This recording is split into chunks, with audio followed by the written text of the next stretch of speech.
एक था चंदन। वह शराब सिगरेट पीता, जुआ खेलता और खूब अय्याशी करता था। उसे अपने बूढ़े माँ बाप और घर की कोई चिंता नहीं थी। वह जानता था कि 2 बगीचों और गौशाला से अच्छी खासी आमदनी होती है, तो उसे काम करने की कोई जरूरत नहीं। वह इस बात से बेफिक्र था कि माता पिता बूढ़े हो रहे हैं और अब वे सबकी देखरेख नहीं कर सकते। उन्हें हमेशा चंदन के भविष्य की चिंता सताती कि ऐसे तो वह सब कुछ चौपट कर देगा। तुम चंदन को कुछ समझाते क्यों नहीं?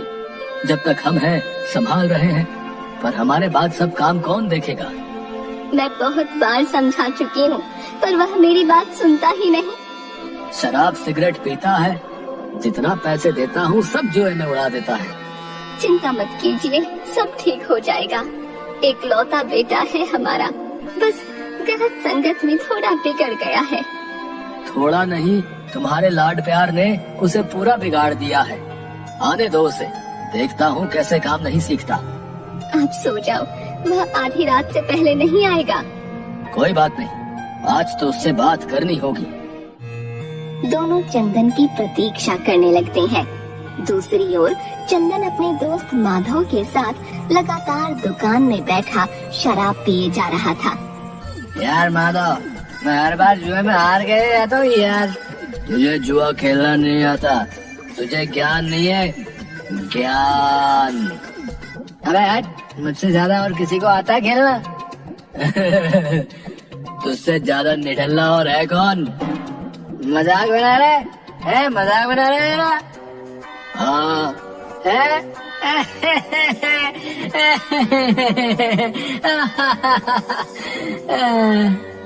दोनों हंसने लगते हैं।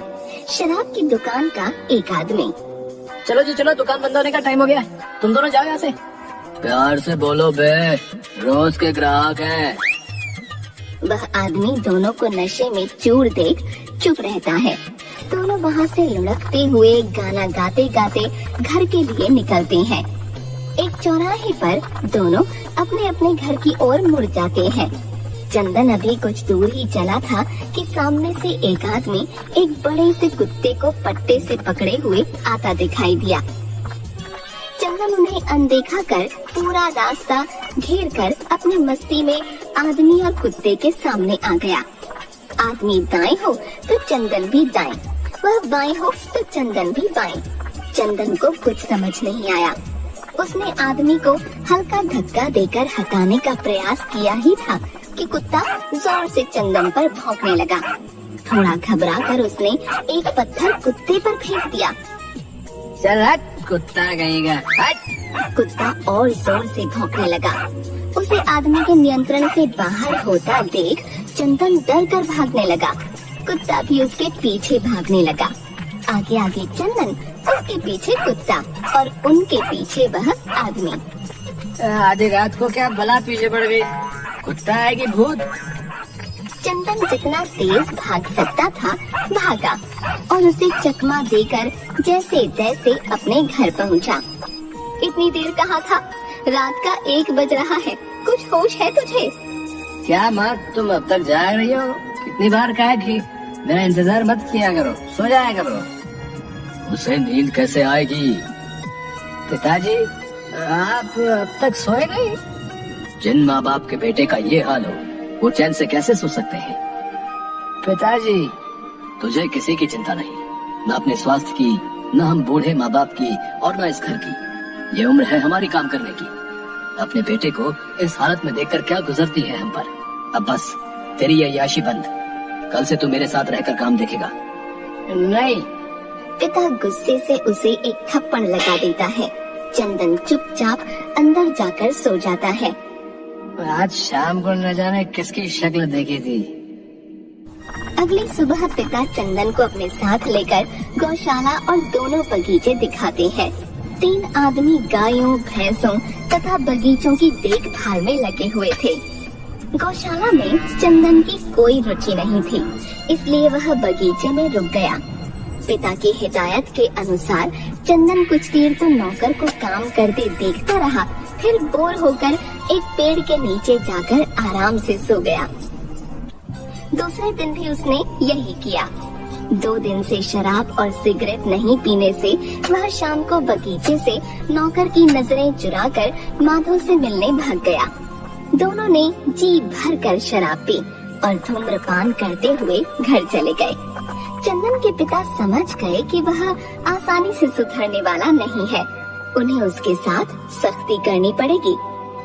अगले दिन वह चंदन को गौशाला के कुछ गायों को बाहर घुमाने के लिए कहते हैं ताकि वह इन पर कुछ नियंत्रण करना सीखे। चंदन उन्हें लेकर थोड़ी दूर एक मैदान में पहुंचा। मैदान खुला, बड़ा और घास से भरा था।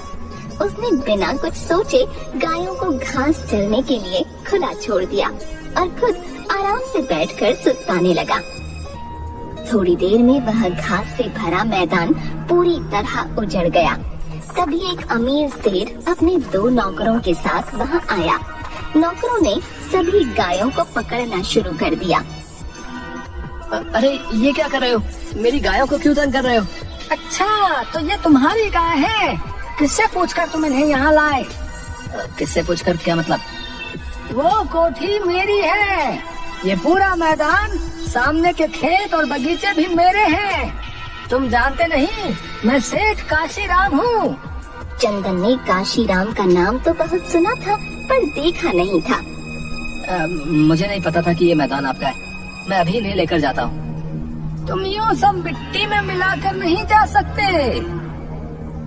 कितनी मेहनत से माली ने इस बंजर भूमि पर थोड़ी घास उगाई थी और तुमने सब खराब कर दिया। तुम्हें इसकी भरपाई करनी होगी। क्या?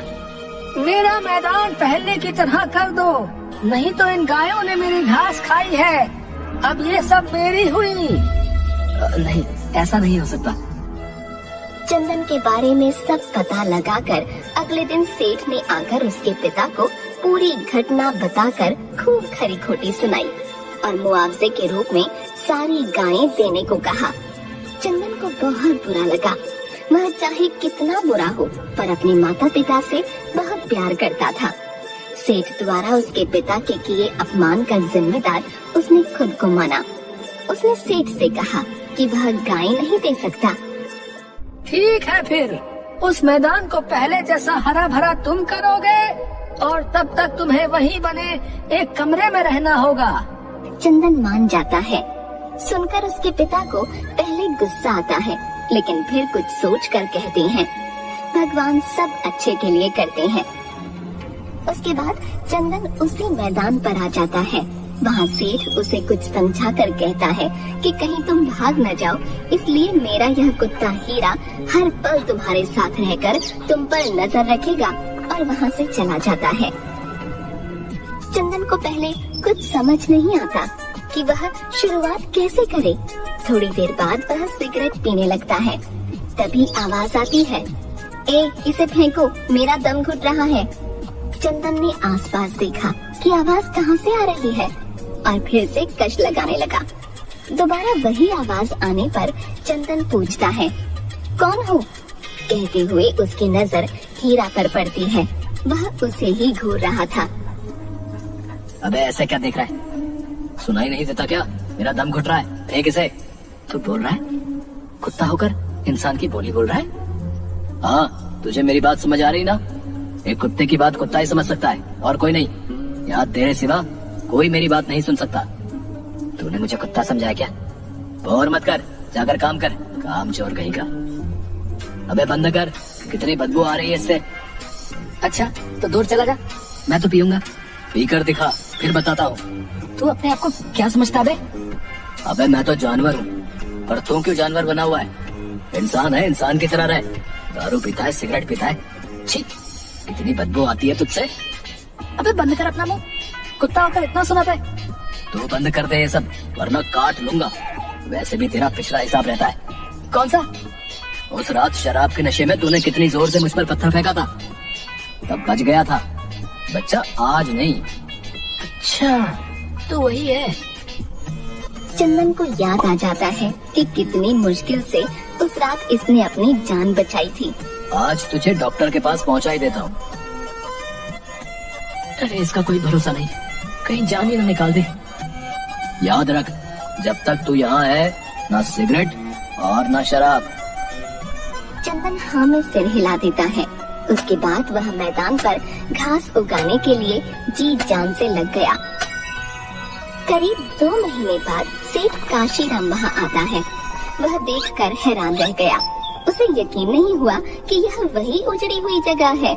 मैदान के चारों ओर क्यारियों में रंग बिरंगे फूल खिले थे। इसके बाद हरी घास और बीच के पूरे मैदान में मौसमी सब्जियां लगी हुई थीं। वाह चंदन, तुम्हारी मेहनत रंग ले आई। मुझे तुमसे ये उम्मीद नहीं थी। बहुत खूब। वह नौकरों से सब्जियां तोड़कर बनाने को कहता है। हम भी तुम्हारी मेहनत का स्वाद चखें। धन्यवाद। क्या अब मैं यहाँ से जा सकता हूँ? हाँ हाँ जरूर। ये रखो, तुम्हारी कड़ी मेहनत की कमाई है। और जितनी चाहे सब्जियाँ लेकर जाओ। तुम्हारी मेहनत के स्वाद पर पहला हक तुम्हारे घर वालों का है और मैं अपने मुआवजे वाली बात पर शर्मिंदा हूँ। सेठ जी, ऐसा मत कहिए। मैंने यहाँ जीवन का सबसे बड़ा सबक सीखा है। उसके बाद चंदन हीरा से मिलकर अपने घर चला जाता है। वह अपनी माता को सब्जियाँ और रुपये देता है। ये मेरी मेहनत की पहली कमाई है, इस पर आपका हक है। बेटा, हमारी असली कमाई तुम हो। तुम बस अपनी बुरी आदतें छोड़ दो। मैं वादा करता हूँ, अब कभी ना तो शराब और सिगरेट पीऊंगा और ना ही जुआ खेलूंगा। मुझे मेहनत का मतलब समझ आ गया है पिताजी। उसकी बातें सुनकर माँ की आंखें भर आती हैं और उसके पिता उसके सिर पर हाथ रखते हुए कहते हैं, शाबाश बेटा, हमें तुमसे यही उम्मीद थी।